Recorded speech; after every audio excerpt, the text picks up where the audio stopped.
name is Gwyn, some of you know me. I'm going to make some Welsh cakes today as part of an Celtic gathering.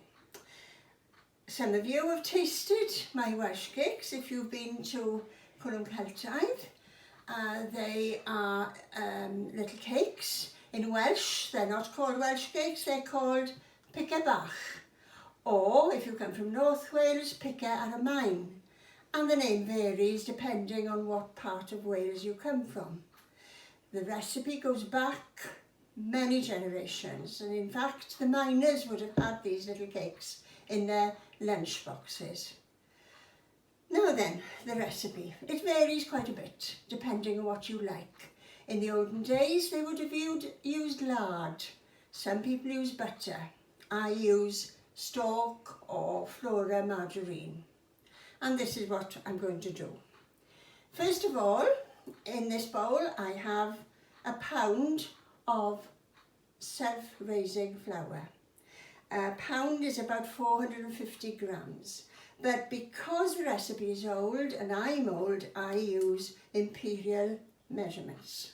Into this I've got a little bit of salt, half a teaspoonful of salt, and some baking powder. And to that I'm going to add half a pound or 225 grams of margarine. Butter if you like, a bit of lard, whatever. And now I'm going to break this up, move it through my fingers, like you do pastry, to make breadcrumbs. There we are, that should do. It's not as critical as pastry. It doesn't really matter if you've got a few lumps in it, but now it's fairly fine. And to that, I'm going to add sugar. 6 ounces or 170 grams of sugar. Next, and this varies, I'm going to add sultanas to this. Some people don't like fruit of any kind. Some recipes will say currants. I don't like currants very much. I feel that sultanas are more juicy. I know that Kerry has put chocolate in them, white chocolate and raspberries I think, and brown chocolate, whatever, but I'm using sultanas. So I mix this up until I have the right consistency or the right number of sultanas for me. That's about it, I think. Then I'm going to add 1 egg. Crack 1 egg in, there's no need to break it up at all, and a dash of milk. Depends how much milk, depending on the type of flour you have. Some flours will take on more liquid than others. And now I'm going to mix it up. Knead it, not knead it exactly, but just mix it up, bring it together until I've got a bit of sort of dough, I suppose it is.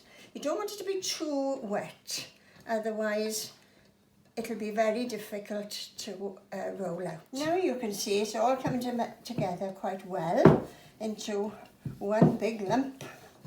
If I'm just making one lot, and this makes about 30 cakes, I usually use my hands.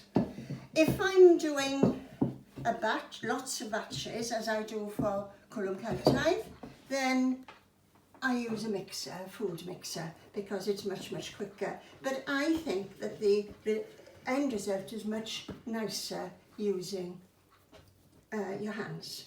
Now, this mixture is going to go into the fridge for at least half an hour.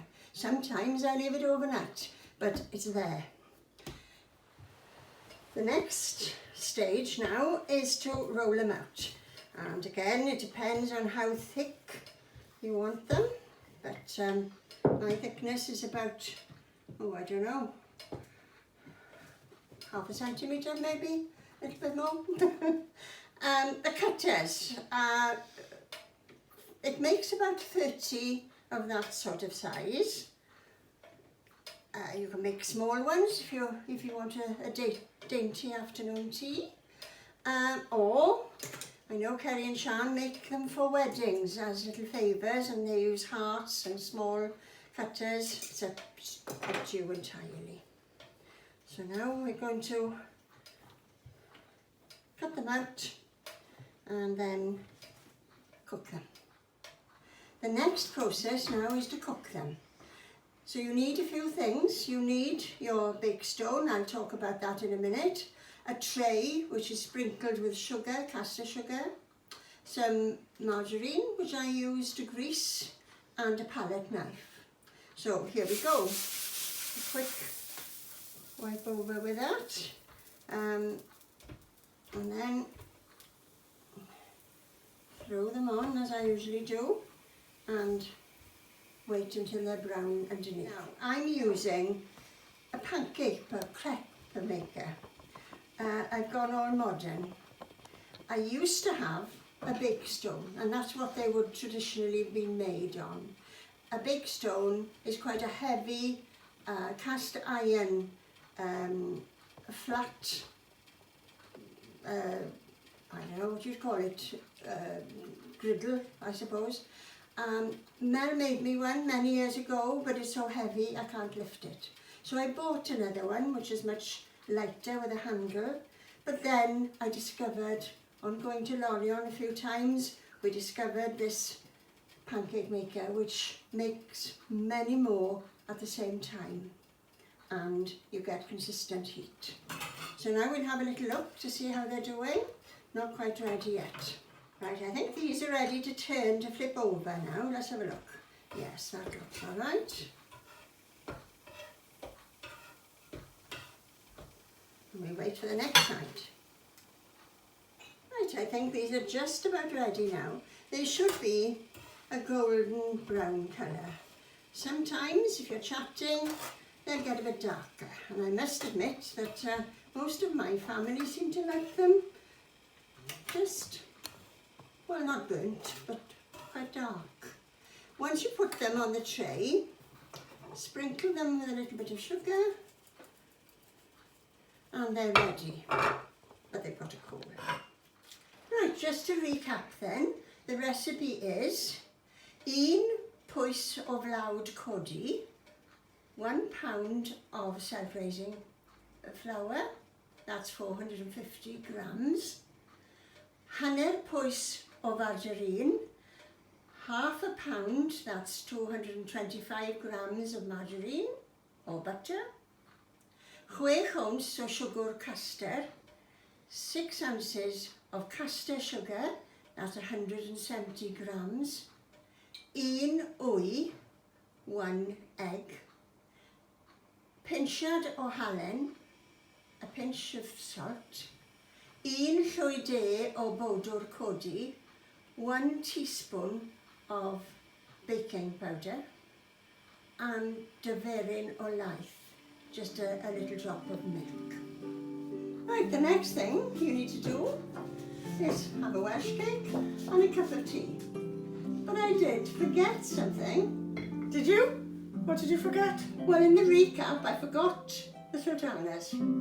So you need about 6 ounces or so of sultanas. Very sorry.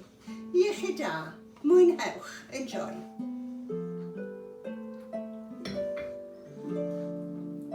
Taste them, try them.